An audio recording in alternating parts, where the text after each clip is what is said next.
এই বন্ধুরা কেমন আছেন সবাই? আমার অবস্থা খারাপ, মানে এক জায়গায় গেছি, ওইখানে এসে বৃষ্টিতে ফেসে গেছি। আমি এখন আছি কালডোয়ায়, ধুবড়ি আসাম, কালডোয়া, মানে আগমনী কালডোয়া।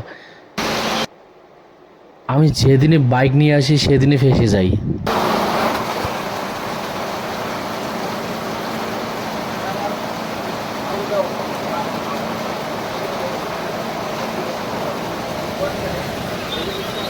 এই সময়গুলোতে এমন মনে হয় যেন বাইকের থেকে টোটো দিয়ে আসাই ভালো ছিল।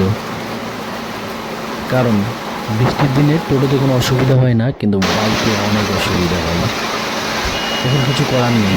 আস্তে আস্তে বৃষ্টি বাড়তেছে এবং শিলও পড়তেছে কিছুটা।